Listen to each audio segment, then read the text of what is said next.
Look at the extent of this damage. That is incredible.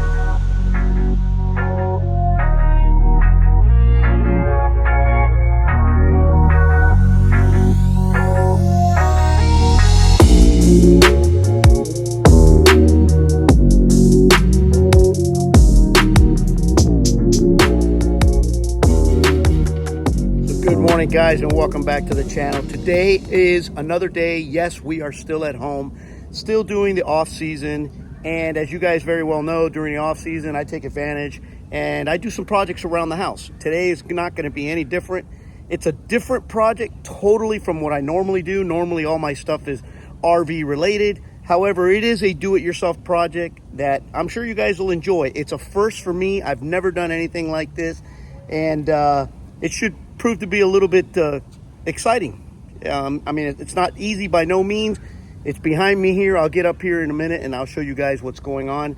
I have an issue with my roof. So let me explain to you guys a little bit about what's going on here. So basically, this is one of these soffit screens. I started noticing a little bit of black, like, I don't know, the kind of stuff that is left behind every time there's water coming through there. I mean, obviously this is a soffit. There should not be any water coming through there, but that's what kind of gave it away. I kind of looked at that and I said, well, something's wrong. So then I keyed in a little bit on the roof itself. I looked on the top of the roof, and as you could see from, you know, where I'm at here, the roof tiles are a little bit damaged, right? So it kind of stuck out to me that, you know, you could see it from the roadway. The tiles are a little bit damaged. But, you know, oftentimes these tiles break down here. The heat down here in Florida is kind of bad. So sometimes the tiles break. But after further inspection, I don't know if you can see on the video, after further inspection, there is an absolute hole in the wood. So today's project is going to be me trying to fix that. Now, I could start off with a list of tools of what I'm going to need or what I'm going to use, but that would be a waste of your time and mine because honestly, I don't know what I'm going to need. It's going to be a first for me, a new for me. The most challenging part of this project, well, once I discover exactly the extent of the damage, the most challenging part is trying to remove these tiles without breaking too many of them. Now, I do have a friend that lives right down the street here who has a few of these tiles laying around in his garage. So he told me, hey, you know, if you got to break a few to get to wherever you're going or whatever you're going to do, I have some here that you can have. So that's what I'm going to do. The color of the tiles really don't matter because I paint my roof. I know a lot of people don't do that. I happen to paint my roof every couple of years. So I am going to go ahead and start tearing these tiles apart and seeing the extent of the damage. And I'm going to share it with you guys in case you're interested in this kind of stuff. Not sure. But the most challenging part, again, removing the tiles without breaking them. All right, so challenge number one is removing the tiles. Challenge accepted. I may need to cut the screws. I brought myself a hacksaw here and a hammer, and this I'm going to use later on. It'll be more obvious on what I need that for, but for now I'm going to use it to pry up the tiles so I can get to the screws.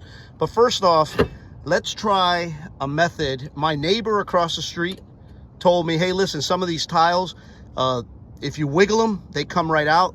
They kind of skip the whole screw process, which I really doubt. I mean, this is South Florida. We got hurricanes down here. I cannot imagine these things wiggling out, but let's give it a try. Let's start off with this one right here, and let's see. Well, it looks like it's, wait a minute.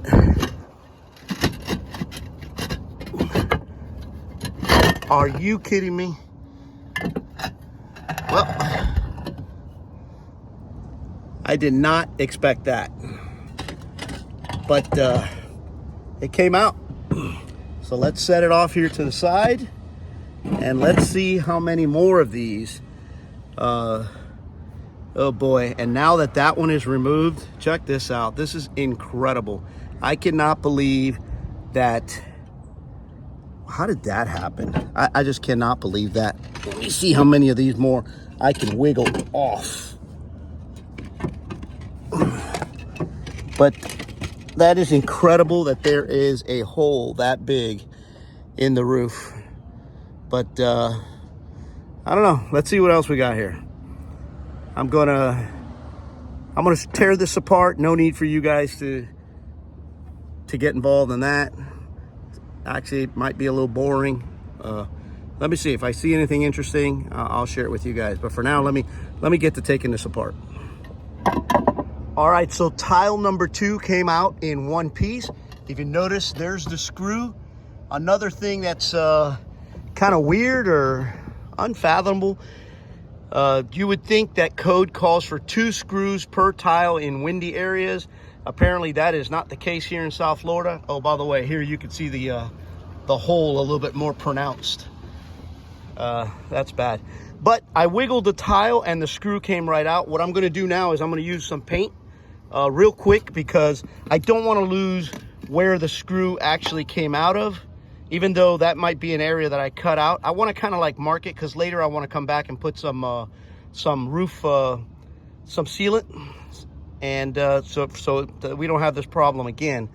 But I can tell you right now, something, I don't know what this is right here, but whatever. Let's keep taking some tiles off. Okay, quick break in the action. The wiggling process is working okay. But look at the extent of this damage. That is incredible. But yeah, the tiles are wiggling out so far. I haven't broke one yet. They're all stacked up. Let me keep going. I'm going to keep working this way. This is the end of the roof. I'm going to keep working to see how far this goes. Let's see. All right, so things to learn as you go along. You could tell which tiles are sitting on rotted wood, because if you wiggle them, they do have screws. If you wiggle them, they come out real easy. Once you start getting yourself into the tile that's a little more difficult, you know you're in a good area. You know you're in good piece of wood. So I would say give yourself enough room, open up the area big enough so that you can work comfortably. And number one, so you can get all the rotted wood out. So that's what I've done here. I've come over this tile here that you're looking at is a little bit more difficult. It's not wiggling out. It's not wiggling out as easy as I thought. Obviously, because the wood underneath it is better. So there you go. Food for thought. Give yourself a good working area to start with.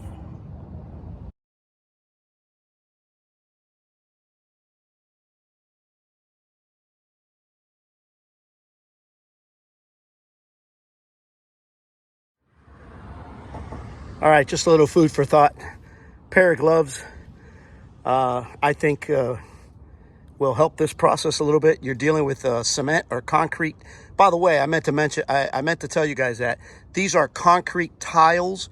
You know, they have them that are made out of, they have the same tiles that are made out of, what is that, clay? These are concrete tiles, pretty sturdy. I mean, I'm beating them around a little bit and they're hanging in there. So, pair of gloves. Get yourself a pair of gloves before doing this job. The concrete's kind of rough on your hands.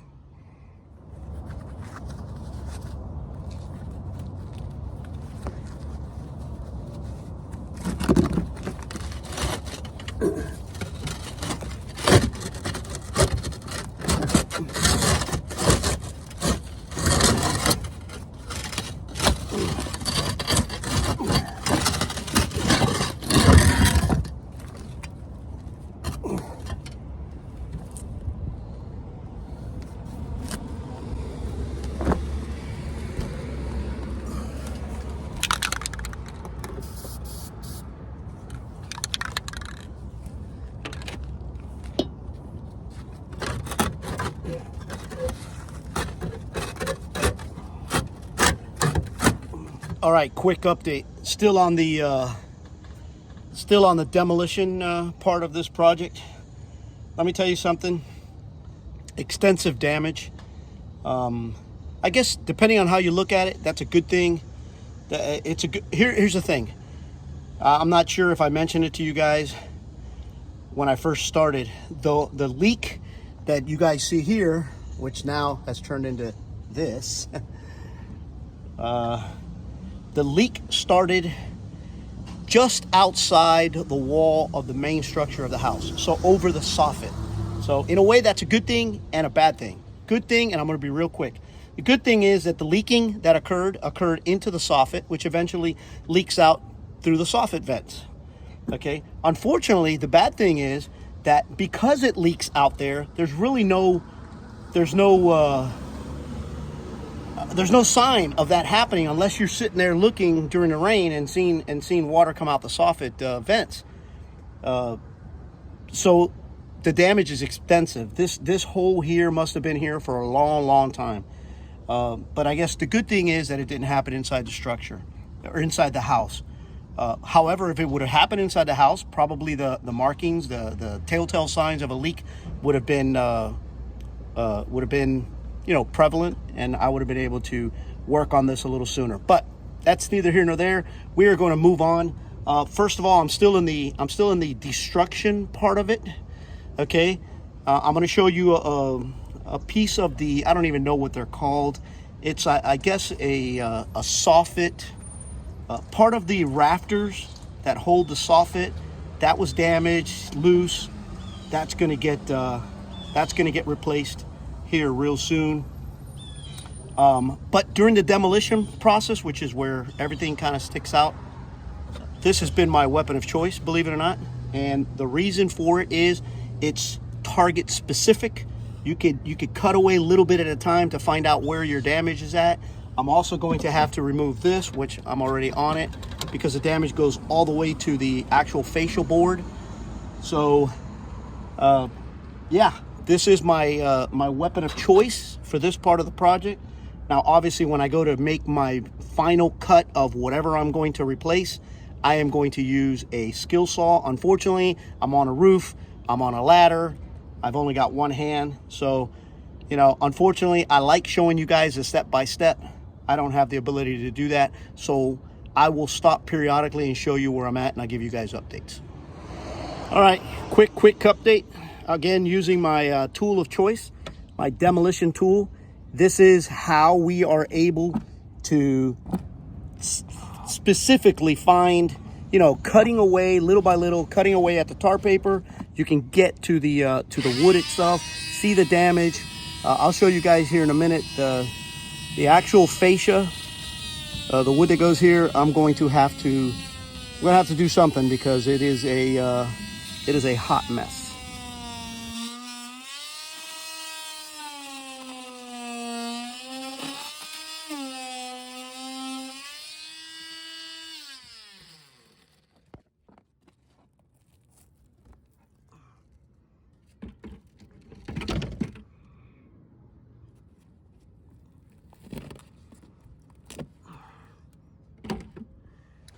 All right, so quick update.